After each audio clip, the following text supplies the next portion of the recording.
responsibility of leading God's people, directing the ship of the church, and oftentimes charting courses that does not seem to make sense to the consciousness of others.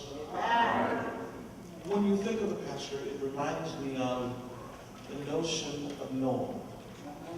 When God commissions a Noah to build an ark, he tells Noah to build an ark in a place that's crazy because, first of all, the people have never seen the kind of water that he predicts is going to happen. So the pastor has to be prophetic enough to hear the voice of God, shift the people to a place that they know not of based on the revelation of what they've experienced. Urge them to go into directions and become a co-laborer in the process of the development of something that people cannot even conceive. In other words, he talks big talk to little people. That their minds have not gravitated to the sphere of the scope of what God is beginning to say. Today I looked at Noah and saw how brass he must have been to make such declarations to the people that a rain was coming that they knew not of. A flood was coming that they knew not of. Made predictions and built. Preached 120 years. Didn't see much support for the merit of his preaching.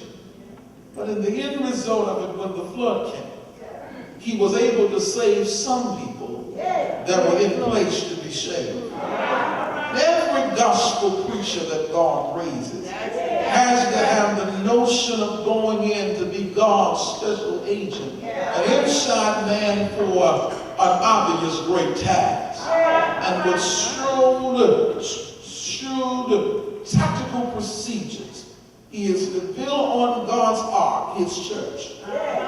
In controversial times when elation seems to run like riveting rivers and flow like the springs of nature seem to begin to go. It is the nature of a great leader to hear the call of God, pirate his sheep into the places that it must go, build an ark for people that don't even understand. The miracle of Noah is that shipping and boating, even after his death, would be changed for an eternity because one man dared to believe God.